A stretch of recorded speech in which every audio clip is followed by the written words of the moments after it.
Hello friends, myself Mrs. S.A. Kashid. I am working as an assistant professor in BMIT Solapur in the department Electronics and Telecommunication Engineering.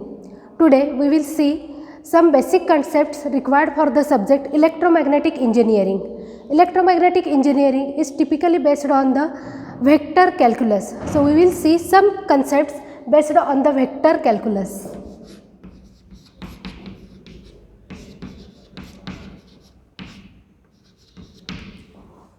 There are two types of physical quantities, scalar quantity and vector quantity. So, first point is scalar quantity.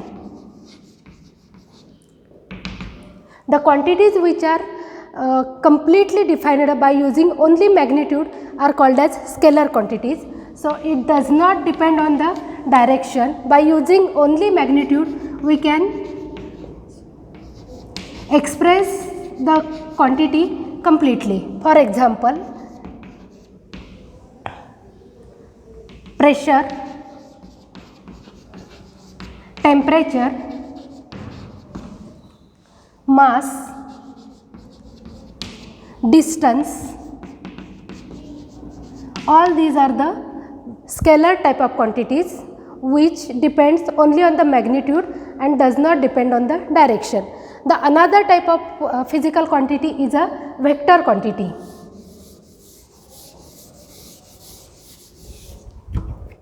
So, second type is vector.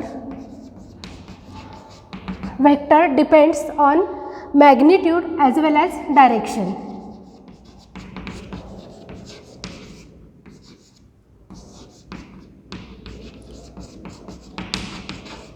So, to represent the vector, we require a directed line, or it is completely expressed by using its magnitude as well as direction.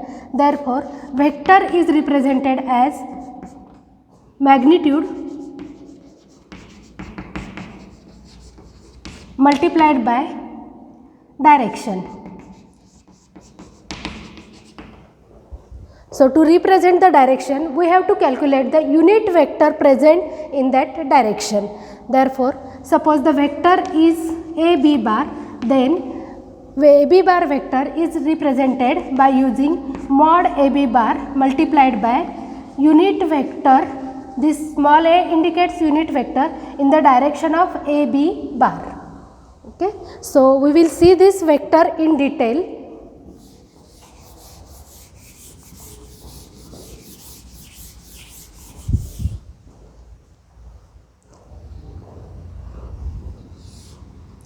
To represent a vector as it is a directional line, we will consider the axis x, y, z. It is a Cartesian coordinate system. Any point in the Cartesian coordinate system is represented by using the coefficients of the three. Suppose x1, y1, z1 are the coordinates of the point P. Then to represent the vector OP, O is the origin whose coordinates are 0, 0, 0. The vector is always represented by a directed line. So, this arrow indicates that the starting point is O and the end point is P. Therefore, the vector OP bar is indicated as here O is a starting point,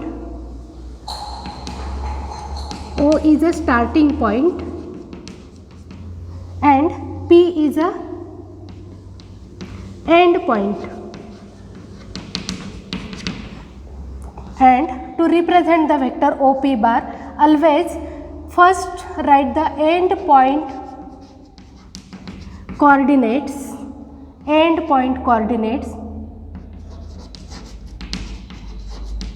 minus starting point coordinates.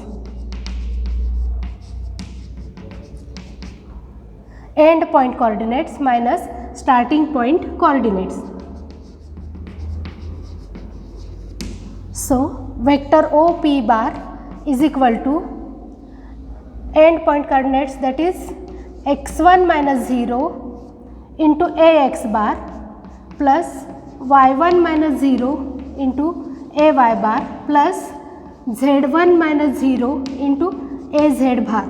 Therefore, the vector OP bar is x1 ax bar plus y1 ay bar plus z1 az bar.